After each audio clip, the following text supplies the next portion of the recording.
análise também, professor, sobre essa situação, como o Sakamoto já destacava então. Tem toda uma questão de credibilidade, né, a recaptura desses presos. Agora, queria uma leitura do senhor também sobre como que se deve dar esses próximos passos agora, tendo em vista essa questão da imagem e dessa pressão toda que vem sofrendo para que ocorra essa recaptura logo. Natália, uma coisa que alivia, é o fato de já se ter comprovado o não envolvimento do Comando Vermelho.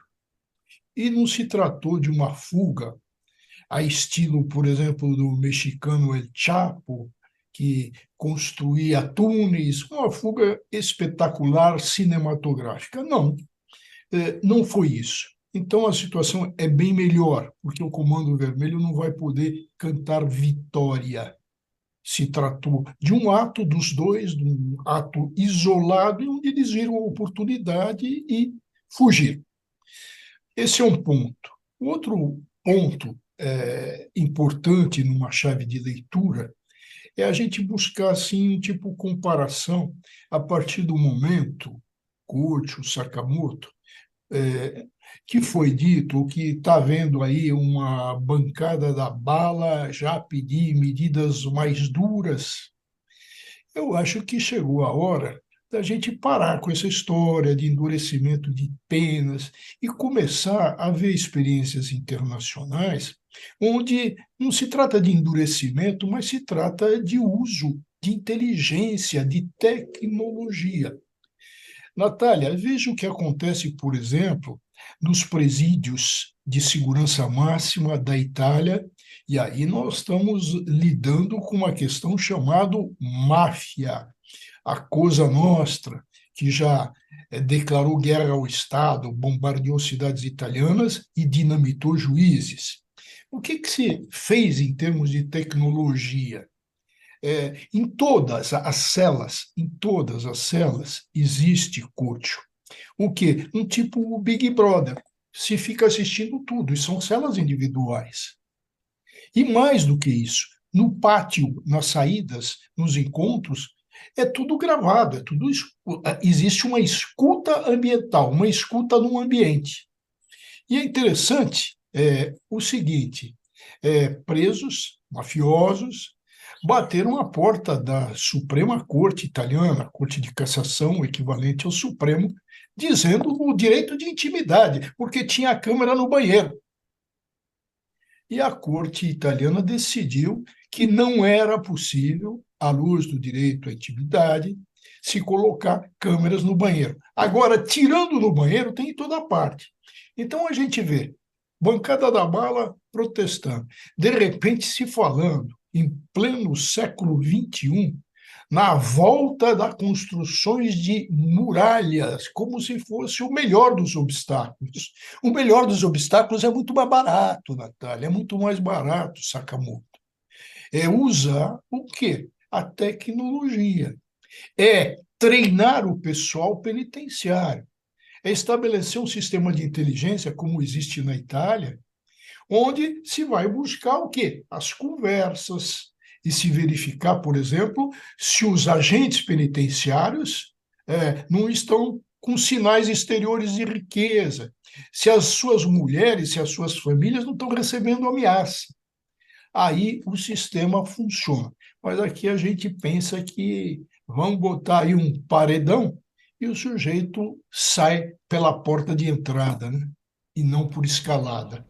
É um paredão que vai tapando aí as lacunas que estão sendo apresentadas e sendo discutidas aí como possibilidades para essa fuga. Mas você tocou no ponto da repercussão política, professor, que eu queria jogar aqui para o Sakamoto agora, justamente porque toda essa fuga está gerando uma onda de críticas da oposição no Congresso Nacional, além de cobranças, como o senhor destacou, para que o ministro Ricardo Lewandowski tome medidas aí mais duras também, preste aí essa solução. Tem inclusive o deputado Rodolfo Nogueira, do PL, dizendo que está prestes a apresentar um requerimento para convocar o Lewandowski na Comissão de Segurança Pública.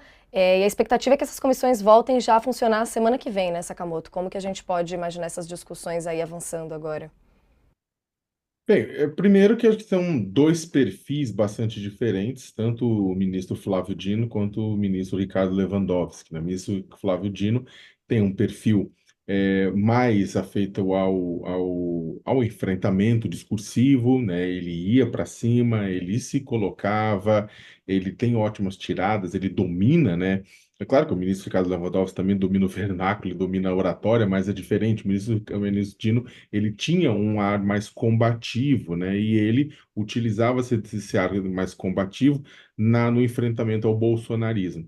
Por outro lado, o ministro Ricardo Lewandowski, né, que deve ser chamado, ou por esse caso, ou por algum outro caso, o Ministério da Justiça é um ministério muito central para não fazer esse diálogo diretamente com o Congresso Nacional, só que ele tem um comportamento, vai puxar pelo diálogo, vai puxar pela Câmara, ele não deve puxar para o enfrentamento, não deve cair nessas discussões com o bolsonarismo, né?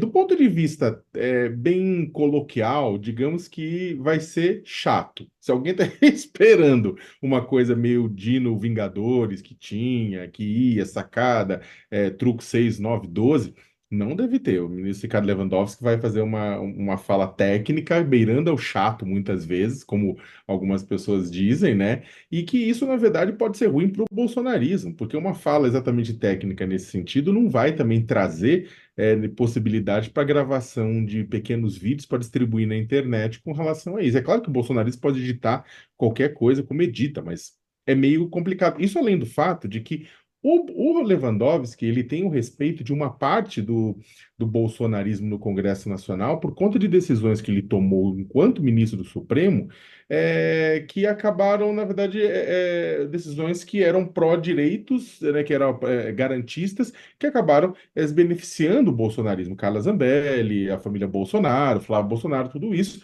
Então, é também difícil imaginar, né, que o próprio Lewandowski vá ser criticado como era o Dino. Né, nesse sentido, não só porque é um perfil diferente, menos combativo, mas também porque há uma certa, digamos, não vou dizer gratidão, mas há uma certa, uma visão diferente sobre o Lewandowski nesse processo inteiro. Agora, só para finalizar, Natália, vai depender bastante, né, do que vai acontecer nas próximas horas para entender qual que vai ser o nível de cobrança sobre o governo Lula. É claro que a fuga de duas pessoas de uma prisão de segurança máxima é grave, mas é menos grave do que uma rebelião de presos jogando futebol com a cabeça de um deles, que a gente viu isso acontecer em estados do Nordeste, do região Norte, né, por conta de guerra de facções anos atrás, né? Então, é uma situação diferente, é uma situação grave pelo que isso pode significar caso eles não sejam recapturados e caso as deficiências encontradas a partir dessa experiência não sejam sanadas, exatamente porque a imagem dos presídios de segurança máxima federais são imagens de presídios inexpugnáveis, apesar da gente estar vendo agora que não são. Mas é diferente. A fuga pode levar a uma crise caso o problema não seja resolvido ou eles não sejam capturados. Agora, é diferente das crises que aconteciam até pouco tempo, que depois repercutiu no Congresso Nacional Brasileiro, nas Assembleias Legislativas, com relação à briga de facções e a um controle total. O controle dos presídios federais continua na mão do governo federal, ao contrário do que acontecia muitas vezes nessas rebeliões. É uma discussão